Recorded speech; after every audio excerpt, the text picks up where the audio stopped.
Mga mi, another day, another mini vlog. Huy, happy Monday! Makakapag voice over pang persona. Aga nga kasi kaming natapos sa mga gawain namin mga mi, kaya naman heto, makakapag-share ako ng mini vlog. Pagkagising namin kanina mga mi, inayos ko na nga itong mga pinamalingkin ni Mario. Importanteng sangkap sa toknene, mantika, asukal, cornstarch at harina. Katapos ko naayos yun mga mi, heto na naman nga ako sa mga eco bag ko na kung saan nakalagay yung mga paninda ko. Lalabas ko na naman sila isa-isa mga mi at huhugasan ko na naman nga po. Hindi naman nga po nakakasawa yung ganitong routine mga mi dahil nga po araw-araw naman may kita. Langan lang talagang pagtiyagaan mga mi, maubos man o hindi ang paninda, importante hindi na zero. Papainit na nga rin pala ako ng tubig dito pang pugo mga mi at pupunasan na itong donut maker ko. Alam nyo ba, taon na to sa akin mga mi at malaking tulong din talaga. Bawi ko na nga yung pinuhunan ko dito mga mi. Kaya naman todo alaga rin ako mga mi dahil nga po araw-araw ko talaga itong ginagamit. Ganda nga itong panimula kung gusto nyong magbenta ng mini donut mga mi, kaya yung link ilalagay ko na lang dyan sa baba. Tutuloy ko na nga po palang linisin itong mga kalat namin sa lamesa at meron pa akong nagaantay na ligpitin. Bago nga ako maghugas mga mi, heto't ililigpit ko muna yung mga napaghugasan ko dahil hindi ko na nga pinagliligpit yung anak ko sa hapon at ang dami niya talagang assignment. Mabilis lang naman akong kumilos mga mi, kaya ako na nga lang po. Basta nga gawain dito sa bahay mga mi, pag caring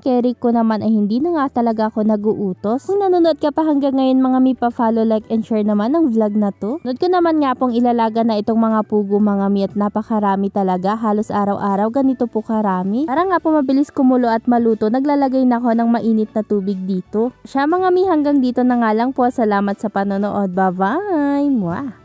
Nag-live ako kaninang madaling araw mga mi while nagluluto netong kwek-kwek natin. And etong kawali na to, binebenta ko kasi siya. So, may yellow basket ako habang nagla-live kanina. May mga comment doon mga mina.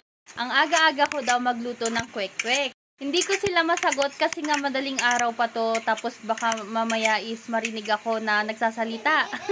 Baka magising pa yung mga anak ko. Kaya naman ngayon ko sasagutin. Kung bakit madaling araw pa lang is nagluluto na ako ng kwek-kwek. Kasi po, binebenta ko to sa school ng alas 9 ng umaga. Pag recess nila mga mi, ayan, aarangkada na sila, kaya naman inaagahan kong magluto nito dahil madamihan talaga. Magiging mainit pa din naman ito kapag recess mga mi dahil yung sauce ko mainit po. And magkano ba daw ba ang bentahan ko nitong kwek-kwek? 5 piso isa lang po. Kaya naman kung madaling araw na nakikita nyo akong nagla-live dito na nagluto ng kwek-kwek tapos hindi ako nagsasalita, nako, pagpasensyahan nyo na po. Hi guys, I'm Krisa, vlogger at the age of 9.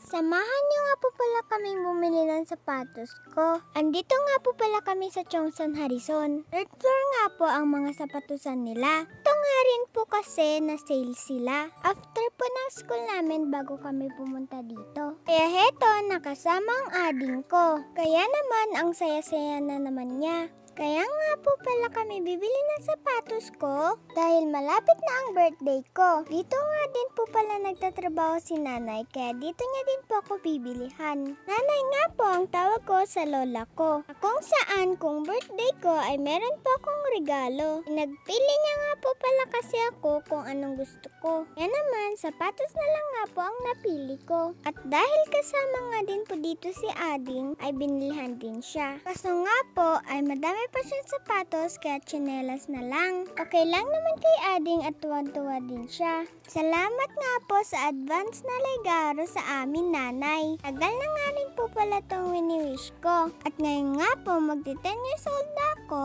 Salamat sa Lord at natupad na. Pagkatapos naman ay sinamahan namin si mama na mag-purchase. Dito na lang nga din po pala kami sa Chongsan bumili ng mga paninda ni mama. Yung mga pangangailangan lang po ang kinuha namin. O siya guys, salamat sa panonood. Please follow, like, and share this video po.